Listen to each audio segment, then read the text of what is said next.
told me that all the things that Ellie said. A lot of people asked me why I didn't run for county council, delegate, state senator, any given elective office but Congress. And I would tell them a very simple answer, because it's not the job I wanted. I ran for the job I wanted.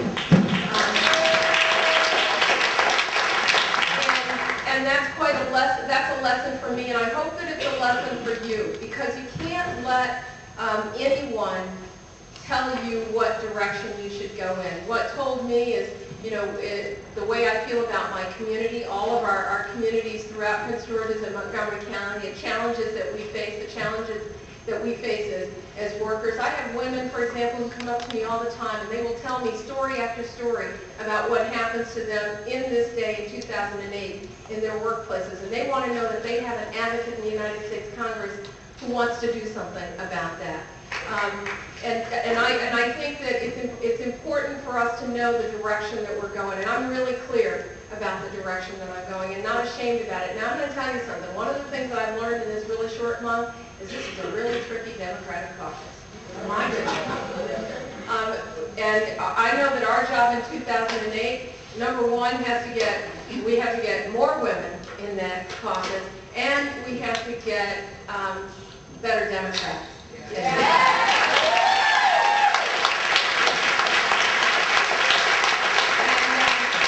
And so already, we'll try to make my voice heard in there, but it's a real challenge. And I know that what we need on the inside is all of you on the outside, not being quiet when they tell you to be quiet, not setting aside some issues because nobody just wants to talk about those things, but being right out there in front, in candidates' faces, letting them know the things that are important to us as women, important to us as a country. Because when we do that, it makes people like me stronger. It gives me a backbone. And so I need you to have my back. And I know that there are plenty of members in Congress who want to do the right thing, but we need all of you to help make that happen.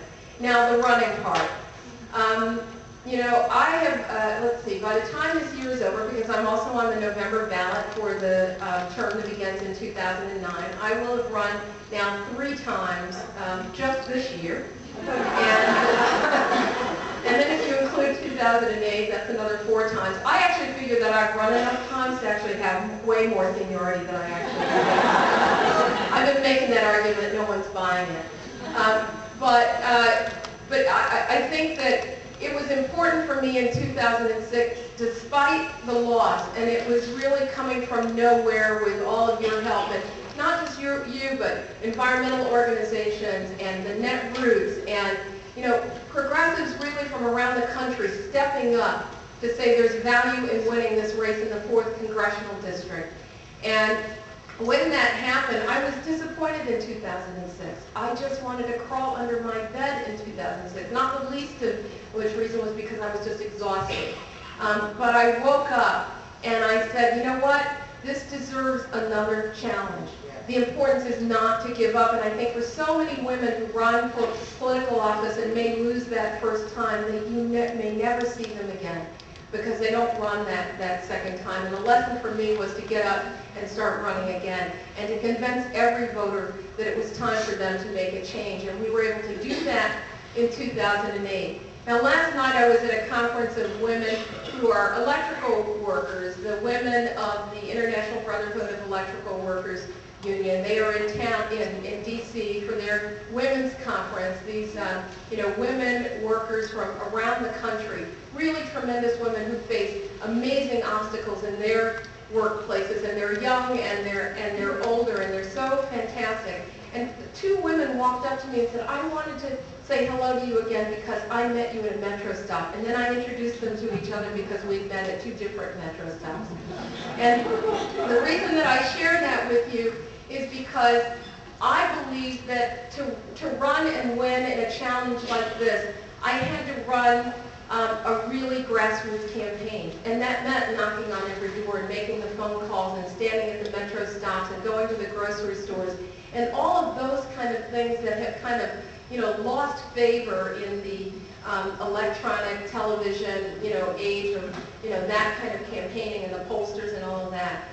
But we actually, because we're organizers in this room, we actually do understand how to win elections. We understand how to win issues, and we win that by going directly to people and not allowing anyone to come in between. Now, God bless my dear friend here, Heather Mazur, who's the delegate here from Maryland. But it is true that when I ran for Congress, I actually didn't have any support of elected officials. I think 2 council members here in Montgomery County and 1 delegate over in Prince George's County where I live, because I think it's difficult for people to step up and who hold elective office to, go out there on that line and maybe support a challenger who's, an insurgent who's, rising up, running for political office. And I would say to you, if you're thinking about running for office, don't let that scare you off, because the challenge is you going to talk to people. And so now I'm in this governance stage, and I know that because of legislation that I've worked on with Ellie and with the folks at Now for many years, that sometimes legislation is not perfect. And sometimes the people who try to push it, well, they're not perfect either. And now I have to say, actually, we're not perfect. But I do know that there are things that are bottom lines. And I want to share with you, Justin, as I close up here, the things for me that are bottom lines. A woman's right to choose what she wants to do with her own body, where she wants to live, and how she wants to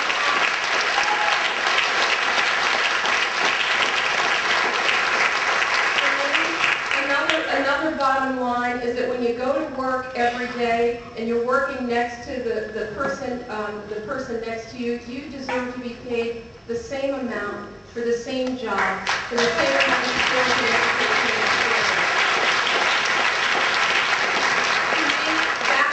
That is a bottom line. And you deserve to have health care. It's not just a privilege for those of us who can afford it. It's a right for you to have health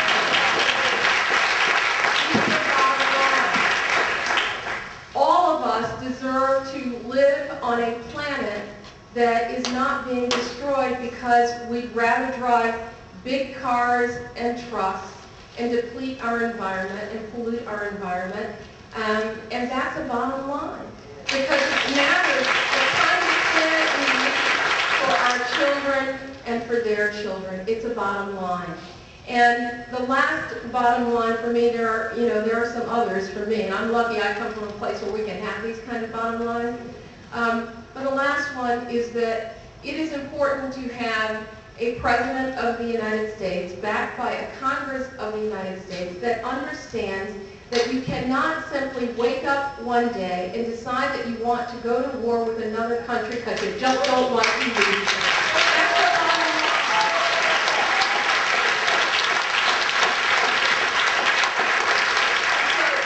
We have a lot of challenges, and I'll tell you, I didn't even have, I had a little bit of a clue, but not enough of a clue about a month ago when I entered the United States Congress. But we have a lot of challenges even within the Democratic caucus in which I serve, to make sure that I'm not the only one, and there aren't only just a handful of people who get what those bottom lines are. And the way that we can do that is with your help, and that has to happen in 2008. It has to happen in November. We must hold those bottom lines because the options out there, we know they're not perfect, but they're what we have. And I know I made a choice some time ago in the presidential campaign. I supported Barack Obama and continue to support him. But I know that that also means that I need to be in the United States Congress so that when he's sworn in as president, he doesn't go far afield. That's my job, and that's your job.